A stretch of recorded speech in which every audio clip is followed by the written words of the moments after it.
a warm welcome back to an episode of the Third Half Podcast, a podcast where we talk all things Sport.Fun, covering both football and American football.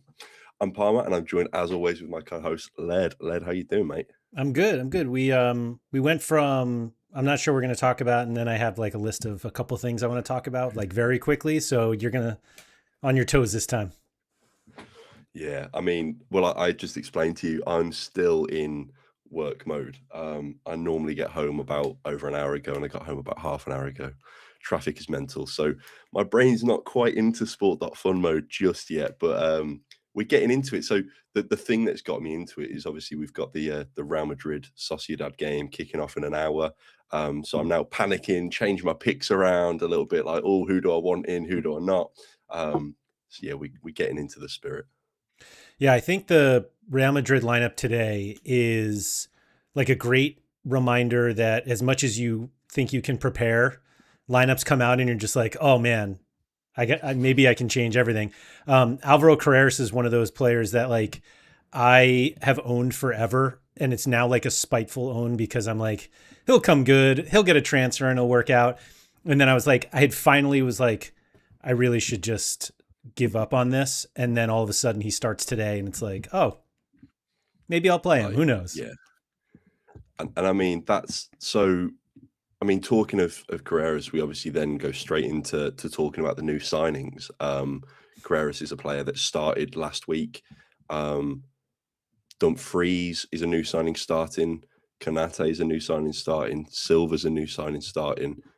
But the big name, Diomande is still yet to feature. And obviously with that, we have Arda Güler in the lineup. Now, Gula's a player that I've been speaking to people about, being like, no, get rid of him. Diamande's a new signing, big money signing. No chance does he not play. And we're now into kind of game week 2 of La Liga, and Diomande is yet to see his league's debut, starting debut anyway. Yeah. So it'll be an interesting one. I think the what's going to be super frustrating about Real Madrid is because they're so deep and they're all fit, at least to start right now. So it's like you can play Carreras, but you know that Cucurella is just waiting to come on. You can play Arda Güler, but you know Diomande is ready to come on. You can play Dumfries, but you know Trent is just waiting there. And so even SB could pop in for any one of like Vinny or Mbappe, because if he comes in for Vinny, then Mbappe can move to the left where he probably wants to be anyway. Bernardo Silva, there are plenty of guys. Like it's all like, who can you really trust to play 90? And it feels like Jude and Mbappe are those guys, at least in the attack. And after that, like, you wouldn't expect the center backs to be subbed, but you also don't know who's going to start from week to week. Today is Konate and Dean Heisen, and but like Rudiger's on the bench. I feel like there's another one that we're missing, but I can't think of who it is now.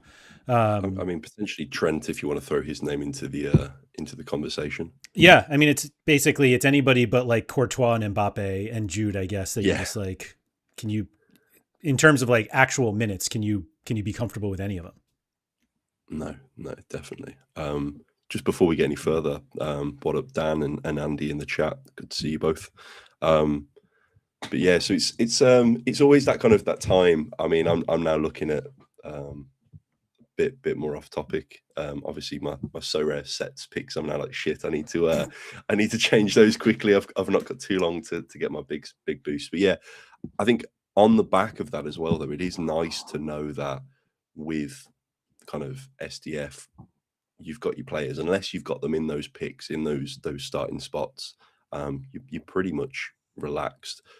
I do want to say, though, the one thing with such a small game week like this is I have gone exclusively Real Madrid and Barcelona.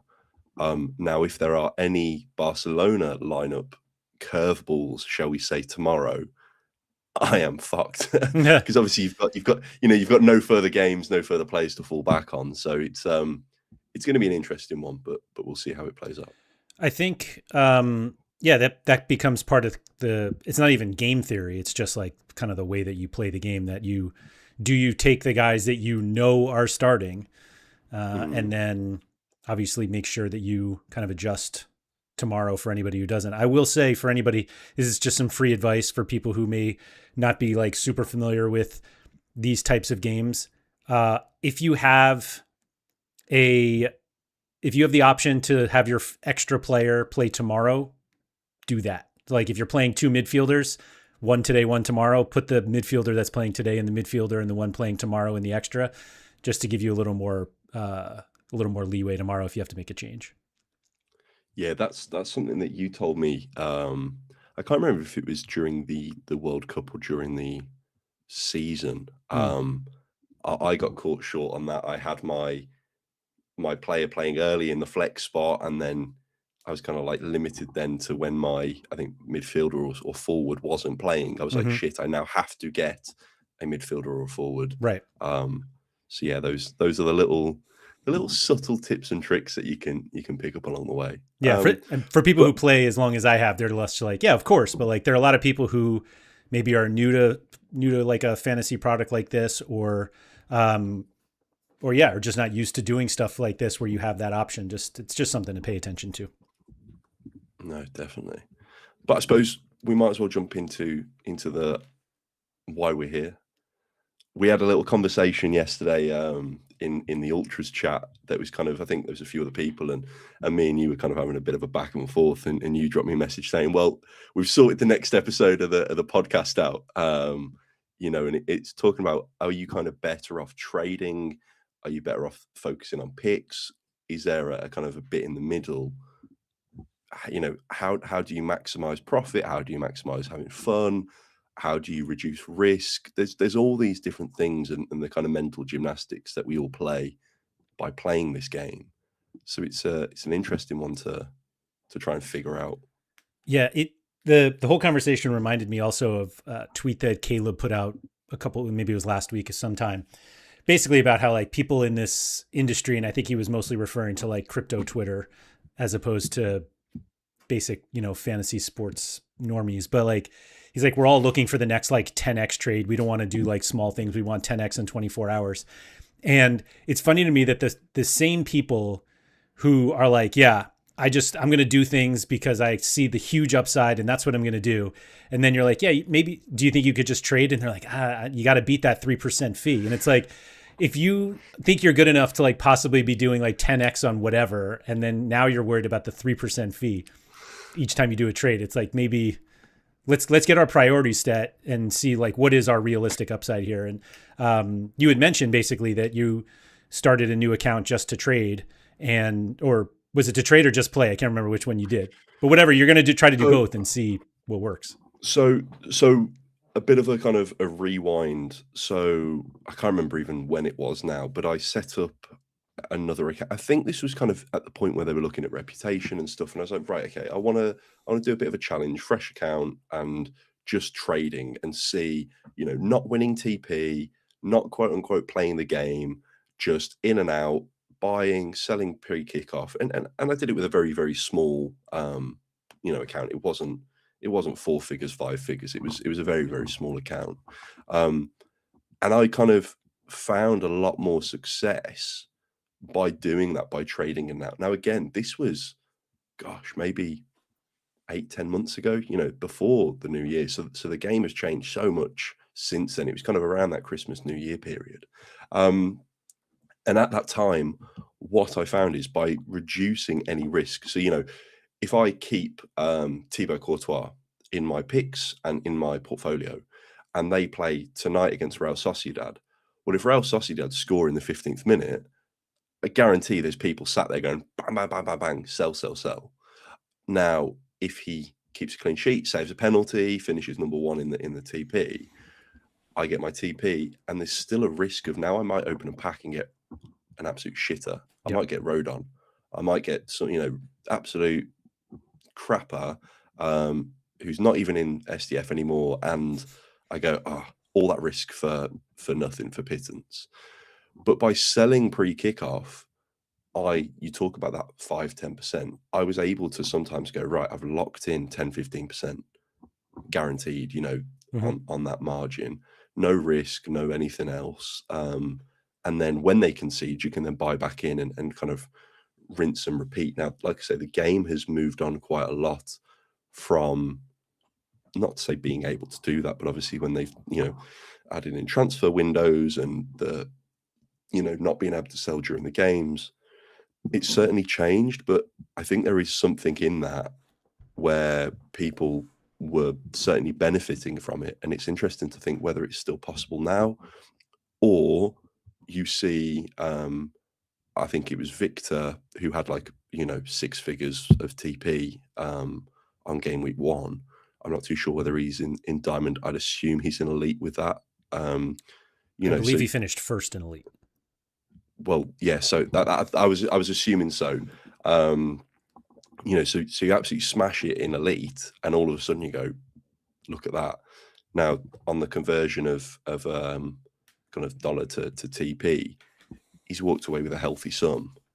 So there's two sides of the coin. It's, do you have really good success with trading, or do you have really good success with TP and the picks gameplay? And, do you have to be on either end of the spectrum to actually win, or can you be a bit in the middle? It's funny. I just logged into the site, and Carreras is up 21%. And I don't even know what the time frame is. I assume a couple hours, because like he went from nobody's thinking he's going to play to starting, and now starting on a short week. And I assume, God, what is his price or his like value or whatever we're calling it, cost for picks? 10, which is pretty cheap. Although all the salaries are pretty flexible this week. But yeah, I do wonder what the trading opportunities are for just like that. Like Carreras is one who, if you owned him before, like the price was already pretty low anyway. And so if he didn't start, it's not like the price was going to tank because he's not starting, because like it's already pretty low. And so I do wonder if there's kind of more trading opportunities in that respect than buying like the guys who are at the top of the list. And if they don't, like, it only feels like there's downside in terms of like price going up or down before a match. If Yamal doesn't start, everyone's like, oh, well, let me get out. I'll buy Rafinha or something like that. But if it's already pretty low, then there's no reason to. Yeah. I mean, maybe it goes lower. I mean, if we've learned one thing, it can always go a little lower. But it's funny that you were kind of talking about the whole, trading versus playing. And I sent you this tweet before from David, who is also in the strategy Discord, comes into the chat every so often, because he had this great tweet today. Let me just pull it up here. And I'll read it for those who are just kind of listening in the background. But he said, the first game week with the new game design felt a bit confusing, not because I didn't understand the mechanics, but because it changed how I experienced the whole game week. Before picks, if one of my players performed well, I was happy. Now my attention is heavily concentrated on 5 players. When one of my non-picks players performs well, I can have a strange mixed reaction. Great, he can earn me tournament TP, but if he's heavily picked by other elite managers, his performance can also push the picks average higher and make that competition harder. And that felt counterintuitive at first. I think the key is to stop treating tournament and picks as one game. One portfolio, 2 parallel competitions. The tournament rewards the strength and depth of your ownership. Picks rewards how well you construct and perform your 5-player lineup and how much value you have allocated to those 5 players. The real strategy is building a hybrid squad that can compete efficiently, in both strong premium assets, flexible mid-tier players, cheap salary enablers, high share tournament positions, and positional depth to consistently build competitive picks. So this is all like with the new picks.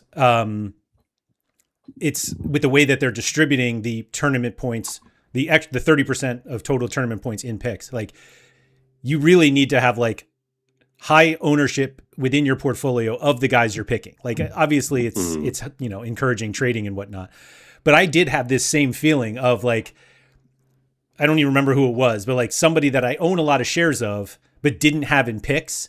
And it's like now difficult to like be happy about that, because it's like, I missed them in picks, even though I have the plenty of shares where I'm earning like some TP, but it just feels like just where the payouts are now. And like, I'm in elite, so there are not that many people that I'm competing against, but it's like not hitting on picks feels detrimental versus like not hitting on shares that I own.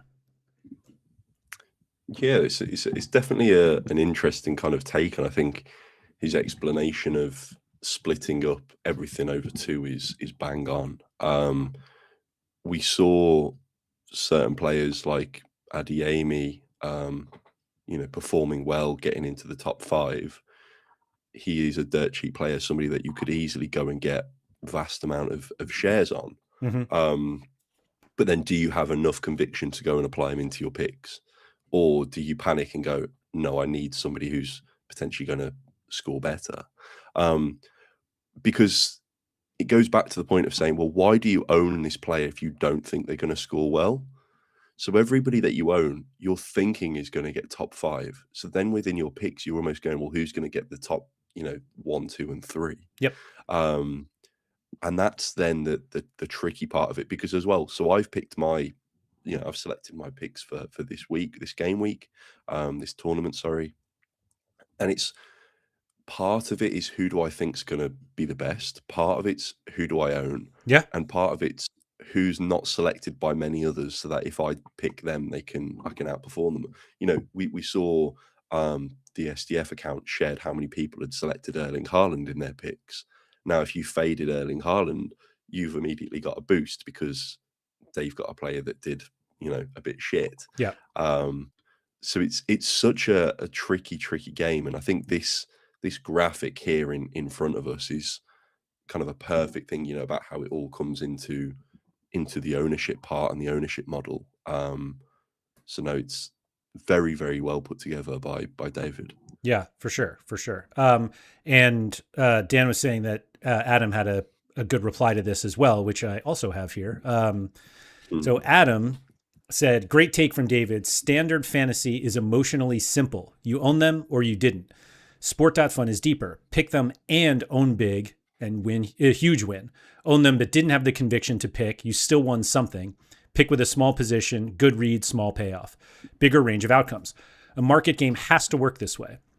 The top performer wins reward the depth of your squad. Picks reward your 1 week conviction. 2 games, 1 squad. You play both.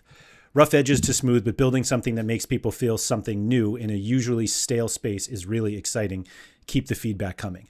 So I think my only hesitation or pushback, whatever it is, but my response to all of this is, yes, it is one portfolio, 2 parallel competitions. It just seems weird right now. And I think it's just a user number thing that they're just not, because we don't have hundreds of thousands of users, that it's just weird that we're told 30% of the TP is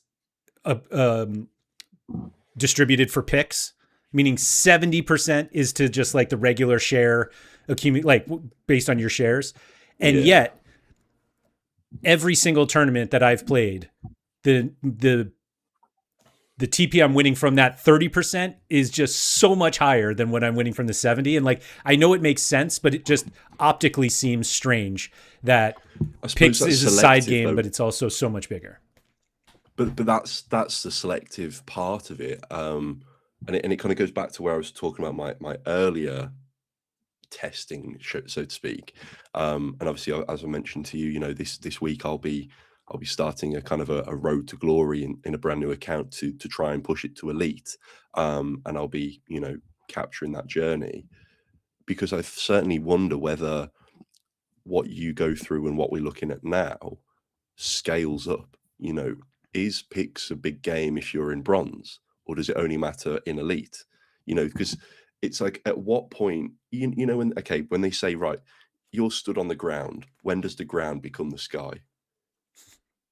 Is it way up in the air? Is it at your ankles? Like, at what point does the sky and the ground kind of come into place? And nobody fully kind of, quote unquote, knows. Everybody's got different views. And I think that's the same with picks. It's like, when does the tide turn and picks become that so much more dominant factor? Is it in gold? Is it in diamond? Or is it in elite? Because depending on that, it then depends, like, it dictates the mentality you should have.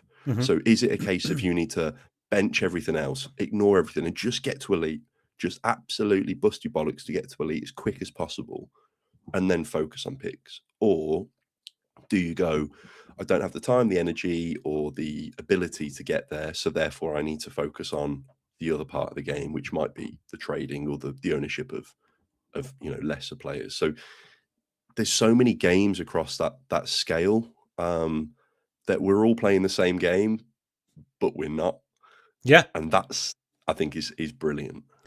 Yeah. I was having a conversation with someone from the strategy Discord, and I can't remember if it was a private conversation or if it was actually in the so I don't want to say too much or who it was, but basically the conversation was how we were really interested in the market part of this game, that it provided, like, for me, I didn't play Football Index, but a lot of people did and really enjoyed it until it kind of destroyed itself and everybody's wallets. But like, it was an interesting concept, and that this kind of felt like it was solving a lot of the problems that platform had. And picks almost moved us away from this concept that we really liked. And it was kind of like, I'm going to do picks. I really enjoy picks, but it also like wasn't quite the reason why I thought Sport.Fun was different.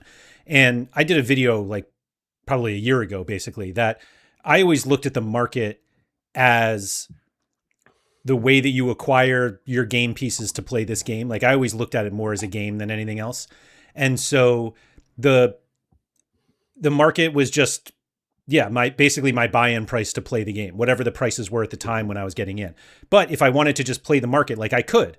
And I think one of the things that Adam has said, like, over and over again, and like why we need this market health group, why Madi is going to exist, that basically you want to be able to play a game that has a market where prices move for an obvious reason. Somebody gets hurt, they have a bad game, they get benched, or they're on a hot streak, they have a really good matchup. Like, when a price moves, you're like, oh, I know why. And instead, for a while, we were just being like, oh, why is this not, like, why is the price down? And it's like, oh, because that guy got pissed off about something and he sold a truckload and now we're all dead. And it's like, oh, okay, yeah. If you could figure out a way to keep that out, then yeah, do it. And I think genuinely that's why it's mostly just Adam. I was going to say the team, but it's like Adam seems to be the most vocal about having the market like make sense. That you want the market to be as free as possible, but you also want it to make sense. And so if you can get into this like rhythm of, understanding why prices go up and down, maybe trading actually becomes a more viable strategy.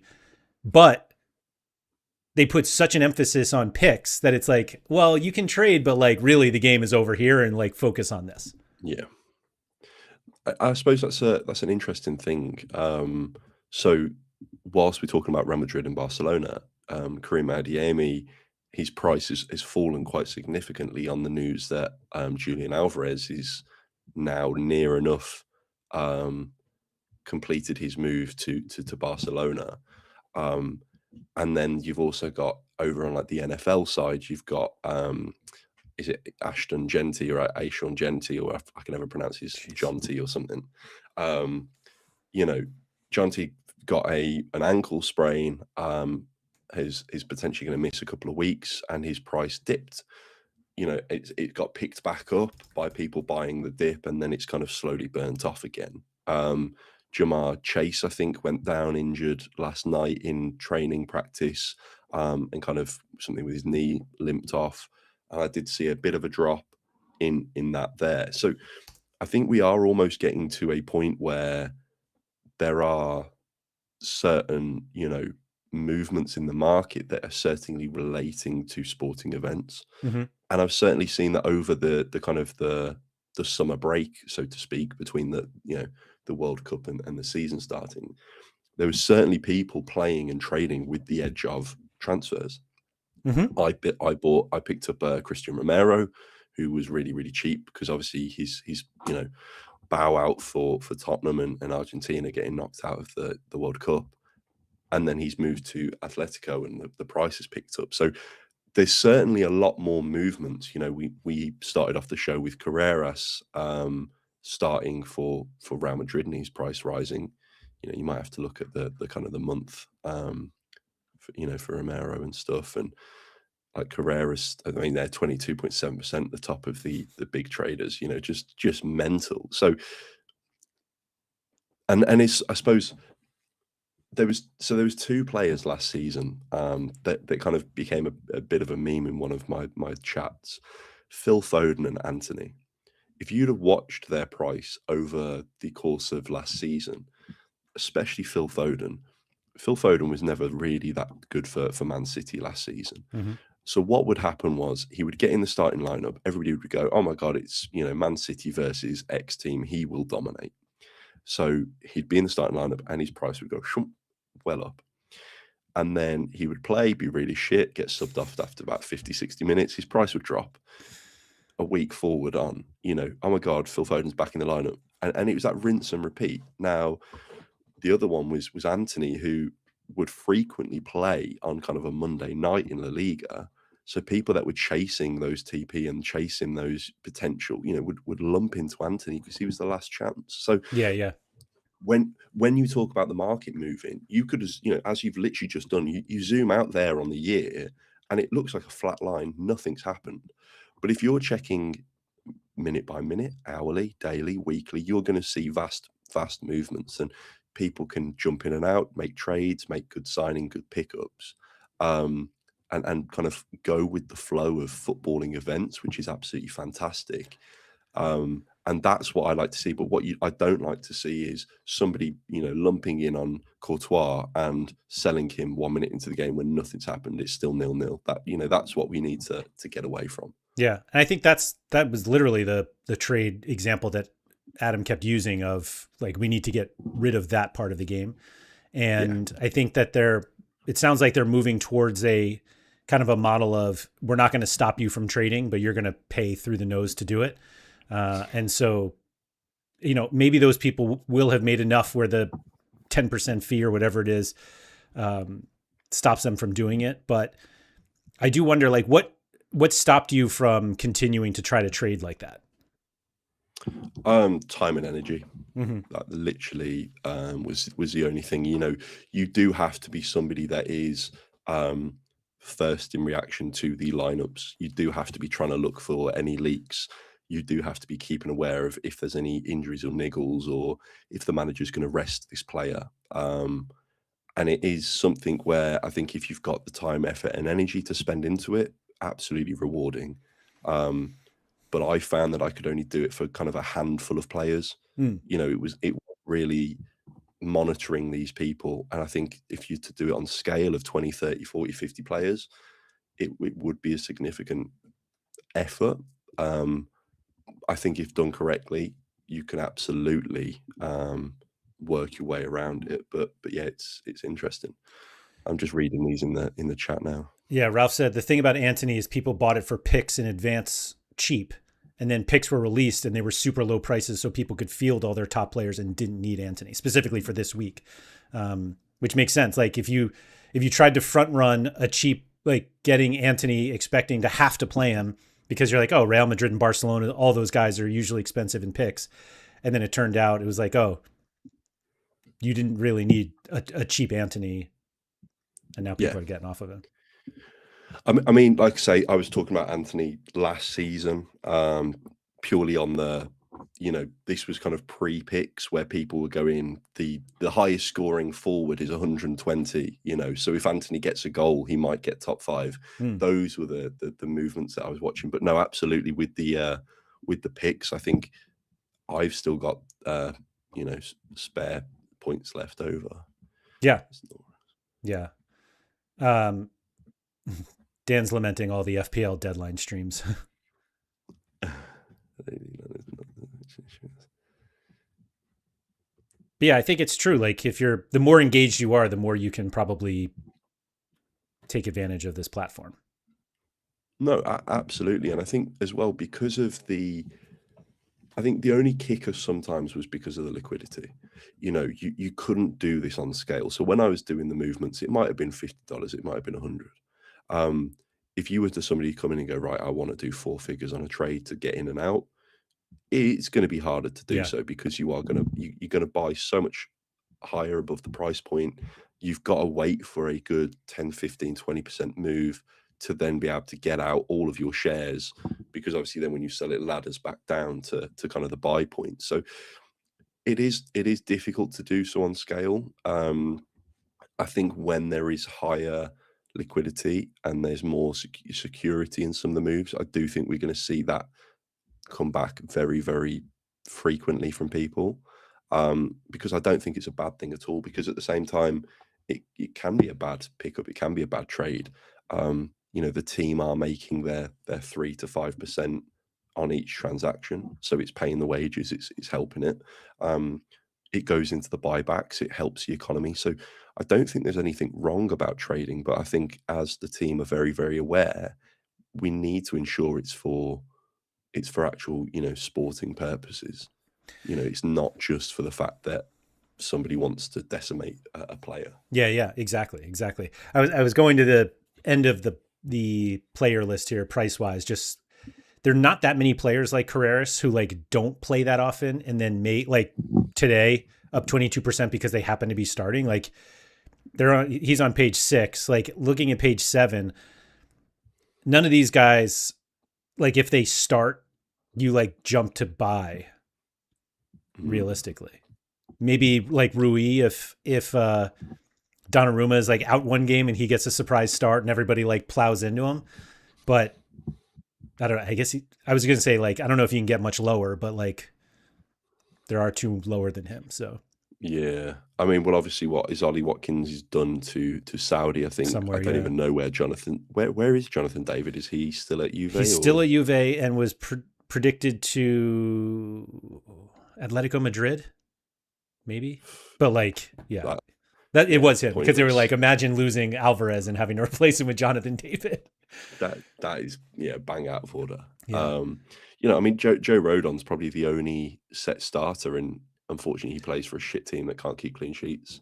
But like specifically with him, like if he's like, you're expecting him to start, so like Rodon starting doesn't do anything. It's just like, yeah, okay, no. Yeah. I mean, Voltemada is now starting for Newcastle in the FA Cup tonight. I say tonight in about 10 minutes time. Serge Gnabry potentially, with Musiala being whatever's going on there. Joe Bellingham is an odd one. Sanchez, I think, is about to get dropped by Emi Martinez. Yeah. Eder Militao, when he comes back from injury, probably a good buy, because I think by that point Konate will be hated by the Real Madrid fans. Manuel Neuer is probably enjoying his beaches too much, and Ole Aina, not really a great player. So I really think we need to start just scrapping some of these guys. And like, I understand some of those guys getting scrapped, but Carreras is one here that's like, it's an interesting, because like if he's exactly what we're saying today, if he starts, it's like, oh wait, here he goes. And so I think it's almost like we need to replace like the guys who just aren't good to the guys who are good but don't necessarily play all the time, because then you can at least speculate on those. I think if you're in a squad and healthy with a club that's in the top 5 leagues, absolutely be part of the game. I think when I look at those lists, it is the players like Pope, Ollie Watkins, these guys that just need to get out the game. That's what I said. Pope and Aina were in my legendary pack. I actually have some packs to open. That reminds me. And this is the other thing. So we go back to the point about, is it better to trade or to win TP? You could be Victor and go and do 140,000 TP, open a 15k TP pack, and get the bottom 3 players on page 7, and it all be for nothing. You could even get a legendary upgrade, and it just literally be for nothing. Yeah. It's such a brutal thing, and this is the other reason why I think they need to get out of the game. We need to have it so that people are actually getting shares in players that are worthwhile, that are worth something. Yeah. I mean, in fairness, if you packed a ton of Carreras yesterday and held it and sold today, like, you're feeling better about it. But it's still a kick in the teeth. Yesterday, surely. surely. But even today, I mean, if you look at that, so if you look at his price there, and if you just scroll down a little bit, so if you look at his price there and say, right, you pack him yesterday, you sell him today, go back onto that list where you know, it's basically saying, if you would you be happy with packing Nico Barella? Yeah, that's fair. Yeah. It's like it's still a bad pack. But Now that we're talking about bad packs, should I open mine? go on then. So are you going to listen to me? Because do you remember last time I got you a legendary upgrade? Yeah. And then you didn't listen to me. So you do 100 TP off the rip. Just a little, just throw it out there. Get the cobwebs off. That's all right. We won a legendary. That's fine. That's fine. That was absurdly loud. I apologize, everyone. Hold on. Let me turn that down. Jeez. Apologies to the headphone listeners. So yeah, we've already wasted an epic on a 100 TP. No, that's not wasting, because the players are going to be really bad. You're about to get like Trafford or something. Højbjerg, pointless. I need a way to. This is just absurdly loud. Hold on. It's like absurdly loud in my own ear. Højbjerg, great.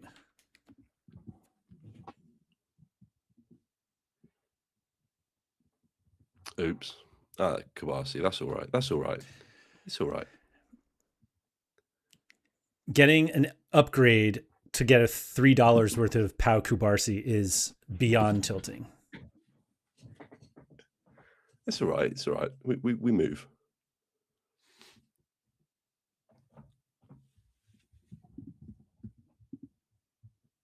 Harry Kane? Oh my God.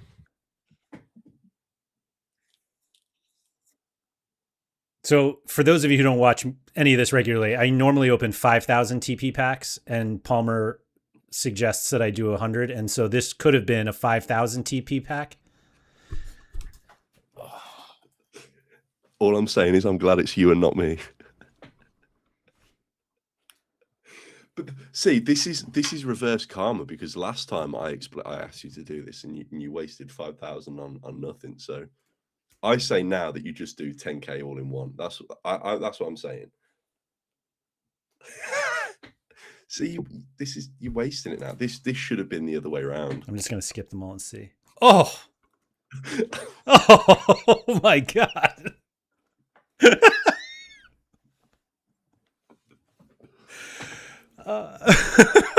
See, this was meant to be the 100. Yeah, TP well, pack. no shit. I think what happened is when you might as well just do it all now. I think what happened was, when you've clicked it, you clicked the wrong pack, and so it actually should have been the other way around, because the vibe was 100 TP and then all in the next pack. But what you've done is you've switched it around the wrong way. But this is going to be the legendary, so this is okay. It's not. Jonathan David? Oh no, it's not. Oh, 10,000 shares of Nick Pope. Oh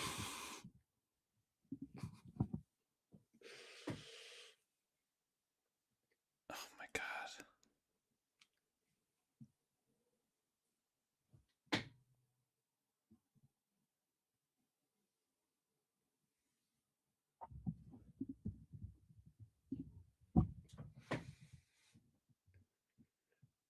hey, it's $90.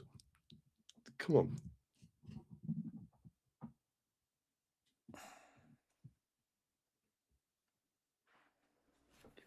At least you didn't get rode on. At least. Well, you managed to do worse than me, Laird. Sheesh.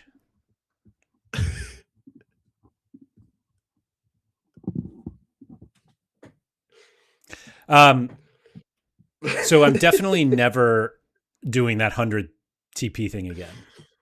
It's all I'm saying is it's never failed for me so far. Normally it's brush the cobwebs off and then you do all in one and just hit a fucking screamer. If you told me that first pack was worth more than the others two combined, I'd believe you. I know it's not actually, but it's worth more emotionally, and I think that's all that matters. Anyway, thanks everyone for experiencing that with me.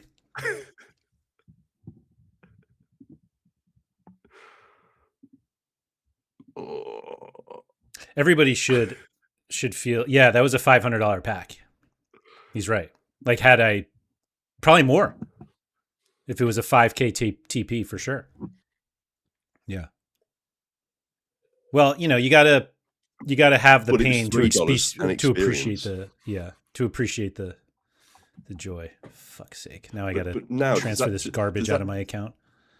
does that not just motivate you now to go and win even more TP this week and then go and hit a screamer? Because I mean, all I'm saying is, I would be motivated to never do that ever again.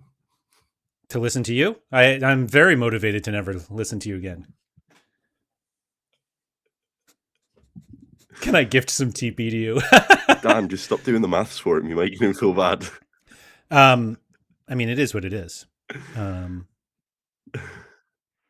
So yeah, it's mostly who should I plow these shares into? Because I'm certainly not keeping, like, what did I just get? 8,000 shares of Ekitike and God. I mean, at least Ekitike's got one working Achilles. Yeah. Yeah.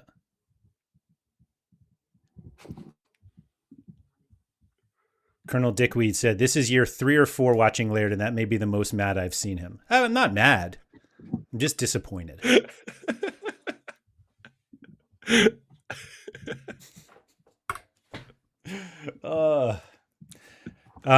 Who should I put all of these shares? Imagine if it was. I was going to say, imagine if those packs were flipped around. Though the scenes would have been unbelievable. Yeah, no, I would prefer the inspired. Unbelievable scenes as opposed to the scene that I just experienced.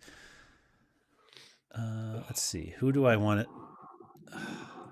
Now I'm just like tilt swapping. I own too many players too. Yeah, I think we've discussed that plenty of times. Yeah. I think you just go all in on Kvaratskhelia. You want me to listen to more of you? Since I know that's your biggest holding, you want me to buy more? It's not my biggest holding. Schlotterbeck's my biggest holding. Oh, is he? He's not even my top 5. I don't think he's top 5 of my biggest holding. Carreras to now win it all back. I actually have Carreras. I own. What do I have? 24,000 shares of Carreras. Mate, double Carreras. Put him in your picks. Go. Yeah, I actually sold all my Yildiz yesterday. I'm just not sure. Always starts for Juventus, except now that he's hurt. I don't think. I like him a lot, but I don't see a reason to hold on to guys like that at this point.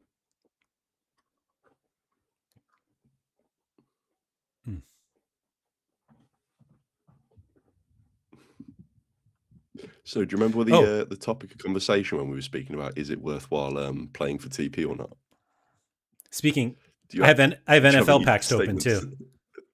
Oh, go on. Do you want me to tell you how to open them? No, I'm going to do 1,000 each because I think right. All I'm saying is I think you do 100 one time just to test if it literally never again. I think as science you have to test things multiple times to get like a certain answer. So the only thing you should do is open 100 pack, like 100 TP for the culture. I really appreciate the suggestion, and you can fuck right off with that. Look at this. Dude got the upgrade already.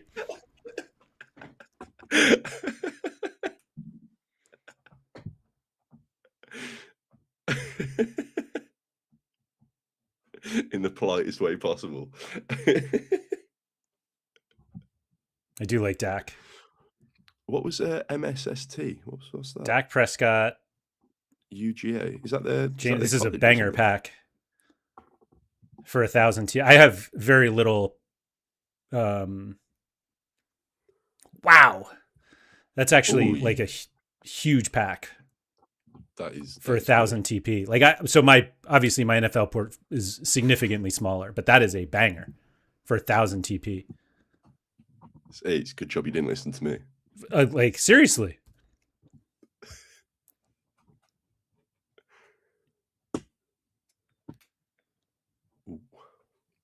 I've not seen NFL packs actually so far this season. I like the little helmets behind. Yeah, I'm just gonna skip. Oh, Cook, Williams, and a little running back pack, 29. Yikes, that's much worse. It's not as. Yeah, I was gonna say not as good. That's all right. Let me finish it off. This is all just off-season TP. balls to the wall. This is the legendary. I can smell it. I need to blow my nose, clearly. Janty. Oh, there's Janty, just as we were talking about him. 33. Yeah, That's not bad. Stinky Not pack. bad. I got to figure out how to get You need to spend that $10 in NFL just to give you 4K, because 3.9 is no, somebody else has to buy so that the value goes up. I don't have to buy. Oh, okay. Big brain. How are you feeling now that the kind of the NFL TP is being drip fed? Are you enjoying the weekly bonus? Are you? What's your kind of feelings? I'm still kind of like I don't know what I'm doing when it comes to NFL. Like, I think, I don't know if I'm going to try to play it, try to do picks like super risky and just own 5 players every week and just see if I can trade in now that way, or just trade. I don't know. I'm pretty sure I'll play it. Like, I'll have this plan and then I'll half-ass it and it won't work. And then I'll get all frustrated and then I'll put some money in and then I'll keep doing the same thing. But like, genuinely, I don't know what I'm going to do for NFL. Like, I just don't follow it as much as I do football. And so, like, it's not like I don't know anything, but the level of expertise is not really there. And so I don't know what I'm going to do, to be honest. No, it makes sense. I think I've thrown a little bit of kind of cash into it just so I can be really bad at the preseason picks. But my holdings is double figures, minuscule. Because I'm not getting TP, I'm not getting anything. I thought I'll just have a little bit of something in, and I'll evaluate closer to the season and figure things out. But no, I think we should look to start wrapping things up. I just want to ask everybody in the chat as well, who are we going for this tournament? Are we kind of team Mbappe and Real Madrid, or Yamal and Barca? What's everybody's thoughts? Because we've got 11 minutes until the Real Madrid picks lock in. I've personally gone for Rafinha and Lamine Yamal with Jude Bellingham midfield, Kubasi in defence, and Courtois in net, which is probably going to be really bad. So if anybody's got those picks, I apologise, but I'd be interested to hear who people think. What's your plan if Kubasi doesn't start? I have not thought that far, so we'll just vibe with it. Is Kunde out? Is he? I think they're both just like maybe won't start. And so if that's the case, I don't think you have anyone left. Nope. So why won't? Have I missed something with Kabasi? Why won't he start? I think he just not played yet, like after the World Cup, or has he played? Or maybe, I mean, they played like last weekend. They're playing again this weekend, so it's just a. Let me see. Maybe I throw in Dean Huijsen. Literally, I've done those picks in the like 15 minutes I had between getting home and hitting live on this. Yeah, it's more just that, like lineups. Yeah, the possibility that, or just that that like the Madrid guys are going. Yeah, no, and to be honest, that is one of the thoughts I did have. So Pau Kabasi didn't obviously play in their opener away at. Not even opener, in the game against Elche. Did he come on off the bench? No, he didn't. So he didn't come on off the bench. Yeah. It sounds like Rodri might be available tomorrow. That is, yeah. He's played 20 minutes in a preseason game between the end of the World Cup and now. So 20 minutes of football in the past. What? Two months? No, month. Yeah, past month. Does he start in probably what's going to be quite a decent game? I don't know. Rodri in, so Pedri out. Barcelona's choosing Carreras. Rodri will play tomorrow. Right, I need some of you guys in the chat to let me know whether Kabasi's playing, because I might need to pivot to Dean Huijsen, who I've got. I own Dean Huijsen, so it's not a problem. I've got a decent whack of his shares.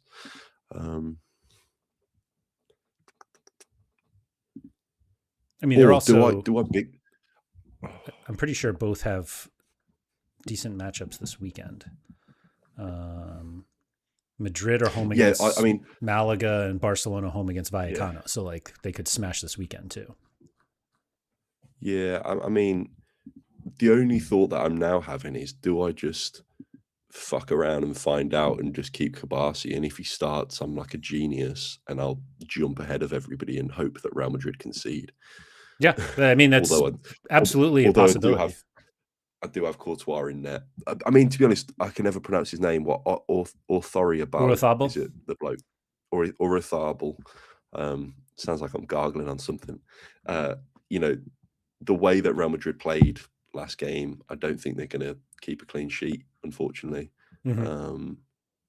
But I just kept with Courtois because I don't own any Garcia. Kabazi won't start. He'll probably get subbed. I mean, as a sub, what I can expect 40, 50 points. That's not too far off as a starter that concedes. So I'm always hesitant on expecting like a center back to sub on. yeah, that's a good point. Although I think they did make it. I think I did look that they made a sub against Elche in defense. No, they didn't. They didn't change their backline at all. So that's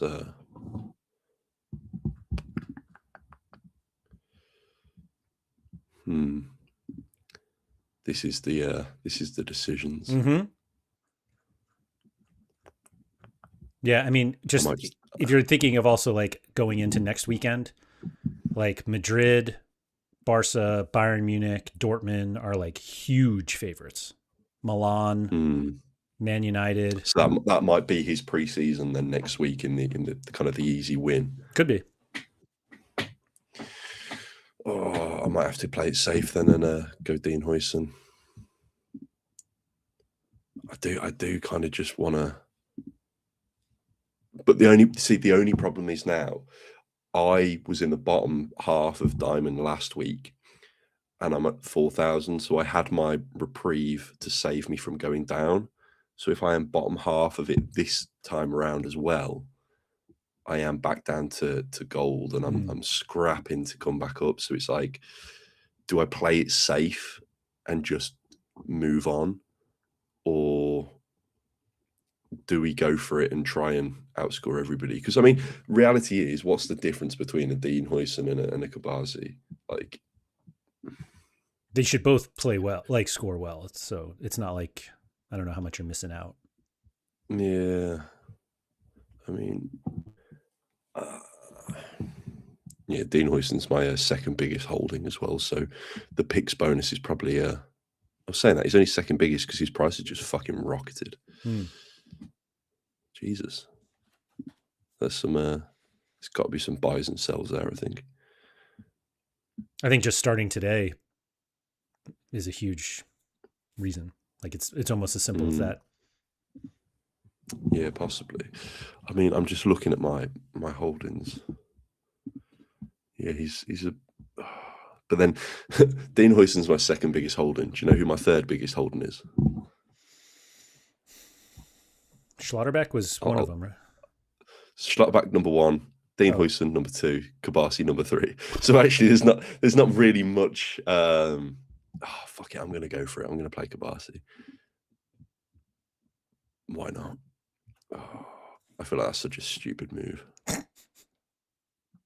Because I mean, you look at Real Madrid. So say if Real Madrid were tomorrow, you'd have Huijsen, Trent, Carreras, Cucurella, Dumfries, Eder. Like you'd have a guarantee that somebody is going to be in that back line from that kind of vast selection. But yeah, I think Jules Koundé, no chance does he start against Eric Garcia.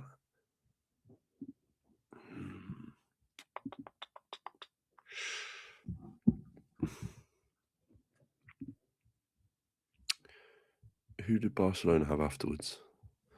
This is proper mind games now, Jesus Christ. Welcome to picks. See, you wouldn't have any of this if it wasn't for picks. Literally, Rayo Vallecano, Valencia, Levante. They're going to just piss those games, won't they? That won't even be difficult. None of their games are difficult until they play El Clasico.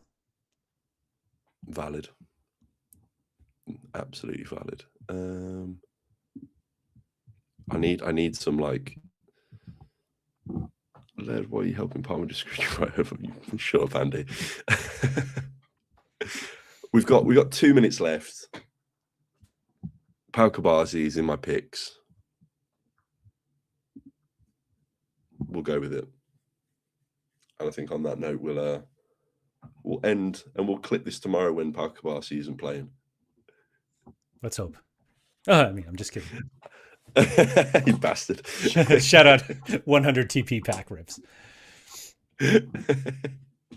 Awesome. No, well, thank you everybody for joining us again. Please, if you haven't already, drop a little like. We're on 84 subscribers now, so we're getting nearer that 100 subscribers mark. So it does go a long way. It does help us out. We're both here for the love of the game. So no, it's been a blast. Check out Laird on all his socials and all his streams. You've had your episodes with Sean back up and running. Is that correct? Yep. Although I think Good we missed stuff. this week. Yes. You'll be back next week. Yes. And we'll be back next week for another episode of the Third Half Podcast.